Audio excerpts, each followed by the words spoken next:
පරිගණක මුතුකාංග ඉංජිනේරුවරයෙකු ලෙස ව්‍යාජ ලෙස පෙනී සිටිමින් රටම කැළඹූ මහා පරිමාණ මූල්‍ය වංචාකරුවෙකු සහ ඝාතන සැකකරුවෙකු වන 43 හැවිරිදි චම්පික ශ්‍රියාන් ජයසුන්දරගේ පෞද්ගලික ජීවිතය සහ ඔහුගේ විවාහයන් පිළිබඳ තොරතුරු රැසක් මේ වන විට අනාවරණය වී තිබේ. වල්කැලේ ප්‍රදේශයේ පදිංචි මේ පුද්ගලයා සමාජයේ ඉදිරියේ තමන් පේරාදෙණිය ප්‍රදේශයේ විශාල තේවතු සහ හොටෙල් හිමි අලයතුන් පවා සිටින ප්‍රභූ වලව් පැවැත්තියකින් පැවත එන්නෙකු බව පවසමින් ඉතා සුපෝභෝගී ජීවන රටාවක් මවාපා ඇත. එහෙත් එම් බාහිර මවාපෑමට සම්පූර්ණයෙන්ම පටහැනි අතිශය සංකීර්ණ රහසිගත සහ වංචනික පෞද්ගලික ජීවිතයක් ඔහු විසින් ගත කර ඇති බව පොලිස් විමර්ශන මගින් සනාථ වේ. තමන්ගේ සැබෑ අනන්‍යතාවය වසා ගැනීම සඳහා ඔහු සැබෑ නමට අමතරව තවත් ව්‍යාජ නම් දෙකක් භාවිතා කරමින් මෙම සියලු පුද්ගලික සහ ආදර සම්බන්ධතා පවත්වාගෙන ගොස් තිබේ. මෙම සැකකරුගේ සැබෑ විවාහ ජීවිතයේ අතීතයේ දෙස බැලීමේදී ඔහු මීට වසර ගණනාවකට ඉහතදී නීත්‍යානුකූලව විවාහ වී සිටි බිරිඳ ඔහුගේ මෙම සාපරාධී සහ වංචනික ක්‍රියාකලාපයන් හේතුවෙන් ඔහුව සම්පූර්ණයෙන්ම අත්හැර දමා ගොස් ඇති බව හෙළිවේ. ඇය එම විවාහයෙන් ලැබුණු දරුවා දෙක ඇටුව සැකකරුගෙන් වෙන්ව ගොස් ඇති අතර මේ වන විට ඇය විදේශගතව පදිංචිව සිටින බව සැකකරුගේ වයෝවෘද්ධ මව විසින් පොලිසියට ප්‍රකාශ කර ඇත. පළමු නීත්‍යානුකූල විවාහය බිඳ වැටීමෙන් පසුව ඔහු තවත් කාන්තාවන් රැසක් සිය වංචනික දැල්ට හසු කර ගැනීමට කටයුතු කර ඇති අතර ඔහුගේ පෞද්ගලික ජීවිතයේ සමීපතම සහකාරිය වී ඇත්තේ වයස අවුරුදු 35ක් වන ඔහුගේ අනියම් බිරිඳයි. මෙම කාන්තාව සැකකරුගේ සියලු සාපරාධී ක්‍රියාවන් සඳහා ඍජුවම සහාය ලබා දී ඇති අතර ඔවුන් දෙදෙනාට වයස අවුරුදු 8ක දියණියක්, වයස අවුරුදු 5ක පිරිමි දරුවෙක් සහ අවුරුදු 3ක බාල පිරිමි දරුවෙක් වශයෙන් දරුවන් තිදෙනෙකු සිටී. සැකකරුගේ පෞද්ගලික ජීවිතය තුළ පවත්වාගෙන ගිය පෞල් සම්බන්ධතා කෙතරම් ව්‍යාජ සහ උපක්‍රමශීලීද යත් ඔහුගේ අනියම් බිරිඳ ඇතැම් අවස්ථාවලදී වින්දිත කාන්තාවන් ඉදිරියේ පෙනී සිට ඇත්තේ සැකකරුගේ බාල සහෝදරිය ලෙසිනි. ඇය පොලිසියට පවසා ඇත්තේ ඔවුන්ගේ පවුලේ වියදම් පියවා ගැනීමට රැකියාවක් ලෙස සිදු කළේ මුදල් ඇති කාන්තාවන් රවටා මේ ආකාර කොල්ලකෑම් සිදු කිරීම බවයි.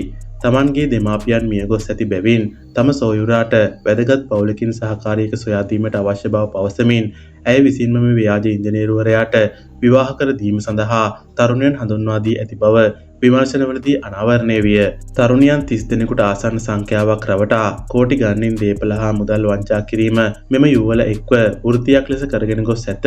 සැකකරුගේ මෙම දූෂිත පෞද්ගලික ජීවිතය පිළිබඳව නාරම්මල දඹගිරිගම ප්‍රදේශයේ පදිංචි ඔහුගේ 79 හැවිරිදි වයෝවෘද්ධ මව්පියන් කිසිවක් දැන සිට නැති අතර පොලිසිය මගින් තම පුත්‍රයාගේ වංචාවන් පිළිබඳව දැනුවත් කිරීමෙන් පසු ඔහුගේ මව හඬා වැළපෙමින් ඔහුට සාප කර තිබේ. සැකකරු විසින් සිදු කරන ලද තවත් එක් ප්‍රධාන පෙම් සම්බන්ධතාවක් සහ විවාහ වංචාවක් වෙන්නප්පුව ප්‍රදේශයෙන් වාර්තා වේ. එහි පදිංචි තරුණියක සමග ප්‍රේම සම්බන්ධතාවක් ගොඩනගාගත් සැකකරු ඇය විවාහ කරගෙන කැනඩාවේ පදිංචිට යන බව පවසා ඇත. ඒ සඳහා මුදල් හිගයක් පවතින බව පවසමින් ඇයගෙන් රුපියල් ලක්ෂ 50කට අධික මුදලක් ඉල්ලා ඇති අතර එම තරුණිය සිය මවගේ සහ ඇයගේ රත්නාභරණ මෙන්ම නිවසද උකස් කර එම මුදල සොයා දී තිබේ. මුදල් ලැබුණු වහාම සැකකරු ඇයවද අත්හැර පලා ගොස් ඇති අතර පසුව නුවරඑළියේ සිදුවීම මාධ්‍ය මගින් ප්‍රචාරය වීමෙන් පසුවයි ඇය තමන් රැවටී ඇති බව වටහාගෙන ඇත්තේ. මේ පුද්ගලයාගේ සාහසික පෞද්ගලික ජීවිතයේ අවාසනාවන්තම ගොදුර බවට පත් වූයේ රත්නායක පතිරණගේ ශාමා දර්ශනී නැමැති බෞද්ධ චිකිත්සකවරියයි. ඇයවද කැනඩාවේ පදිංචියට රැගෙන යන බව පවසා නුවරඑළියේ හෝටල් කාමරයක නතර කර ඇති අතර එහිදී ඇයව ගෙල සිරකර ඝාතනය කර තිබේ. ඉන් අනතුරුව පරීක්ෂණ නොමග යැවීම සඳහා ඇයගේ කකුලට කැනියුලාවක් ගසා රසායනික ද්‍රව්‍යයක් ශරීරගත කර ඇය සියදිවි නසාගත් බව ඇඟවීමට සැකකරු උත්සාහ කර ඇත. මෙම අපරාධයෙන් පසු සැකකරු ක්‍රියා කළ ආකාරය ඔහුගේ අතිශය අමානුෂික පෞද්ගලික ස්වභාවය පෙන්නුම් කරයි.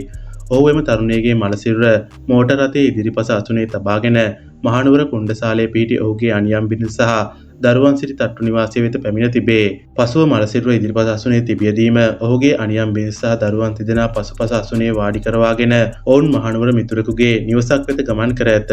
පසුව මිතුරාගේ සහාය ඇතිව සිරුර සහිත මෝටර් රථය තෙල්දෙණිය රෝහල් රථගාලයේ දමා ඔහු පලා ගොස් තිබේ. මෙම අපරාධවලින් පසු සැකකරු සහ ඔහුගේ අනියම් බිරිඳ තමන්ගේ 3 හැවිරිදි කුඩා දරුවාද සමග පොලිසිය මගහරිමින් රටින් පලා යාමට සූදානම් වී ඇති බව ප්‍රශ්න කිරීම් වලදී හෙළිවිය.